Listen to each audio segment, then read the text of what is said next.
This hair better stay on the whole goddamn video, because I worked so hard on this. Hey guys, welcome back to my channel. Thank you so much for being here. My name is April Sunday, and today I'm going to be reviewing the Dermacol foundation. It's supposed to be the world's most full coverage, and we're going to be testing that out today. So if you want to see my review and demo, then keep on watching.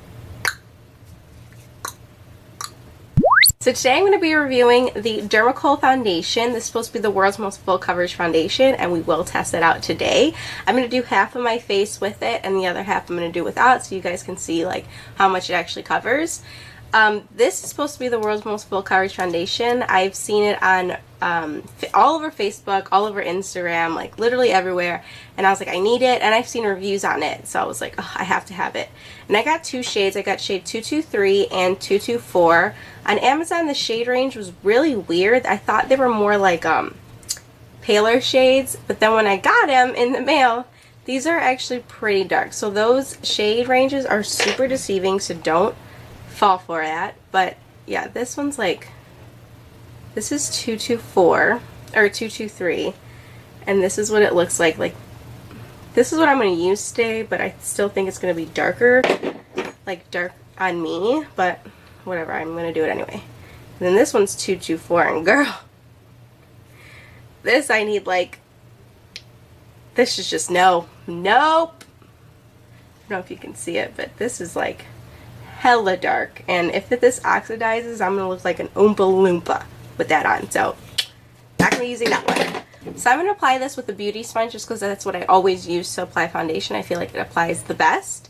And then after we see the difference, I'm going to go ahead and apply it with like I think this is a pure foundation brush. It's like those Artiste brushes that just are like, oh, this is so soft. But I want to do that on the other side just to see what kind of difference it does with the sponge and the brush. But yeah, I'm just going to go ahead and dot this on my face.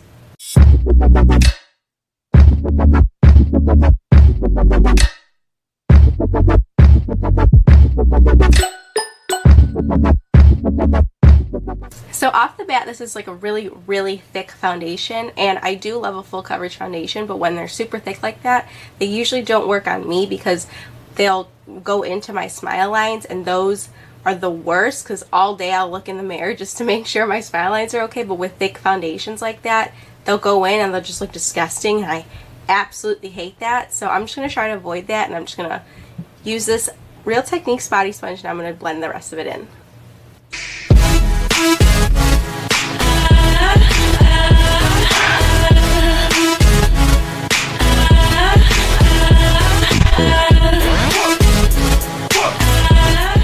So this is half of my face done, and holy crap, that is completely full coverage. Like, all my blemishes are gone, and like you can tell, like I have really rosy like cheeks, and I have blemishes, and I definitely have them on this side too, and like everything disappeared.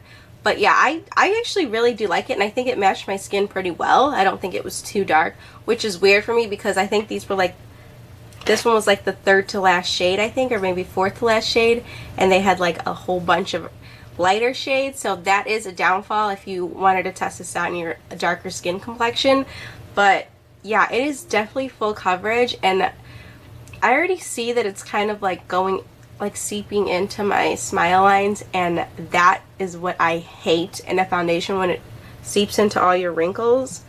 But I'm going to do the other side with the pure foundation brush, and I'm going to see how that looks.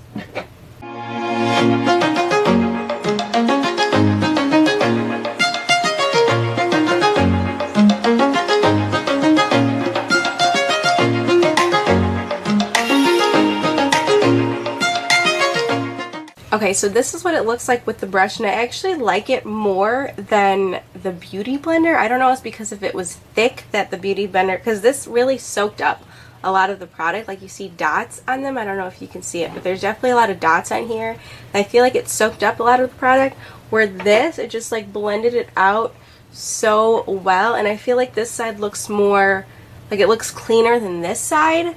So I'm going to go in with the Artiste brush, and I'm going to just like kind of match my face up.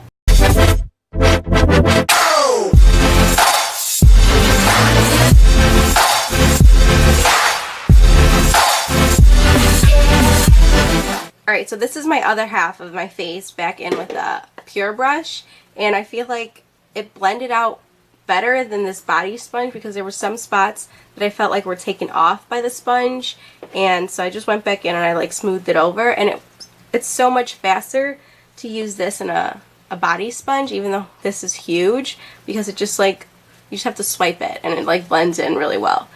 But yeah, this is what my face looks like. I'm going to finish off the rest of my face and I will be right back with my final thoughts. So this is my final look. I did a very simple like everyday look just because it's more a foundation review and I didn't want to go into my eyes and all that stuff. But I did use my favorite primer. It's the FASALI primer. That's my #1 primer. I feel like if you're going to test out a new foundation, you need to get your favorite primer and your favorite setting powder, and I used the DERMABLEND. This is my favorite. Oh my god, it mattifies. It makes my skin look so smooth. It looks amazing. And this is what you have to do when like trying out a new foundation, because you want to give it a fair chance. If you're trying out a new primer, foundation, and powder all at the same time, you won't know what worked for you and what didn't. So yeah, after I set my face, I think it looks amazing. I mean, everything's like mattified, my skin looks super smooth, everything's full coverage, and my smile lines are a little bit there, but they're not crazy, but that's normal for me. I mean, I get smile lines, and at the end of the night there is smile lines, but depending on like the foundation, how bad it is. But yeah, I will leave that in the description box, how it like if it stunk into my creases more than usual.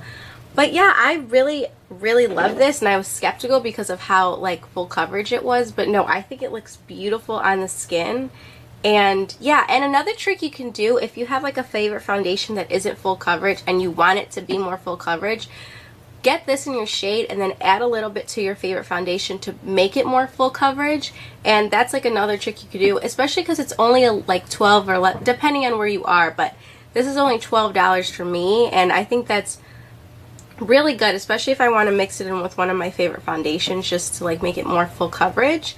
But yeah, I love it. I think you'll love it if you buy it, and I'm so surprised right now. Like, I'm like in awe like of how good my face looks for such a low price, and wow, I just love it. So yeah guys, if you liked this video, please give it a thumbs up, comment down below what you want to see next, and subscribe.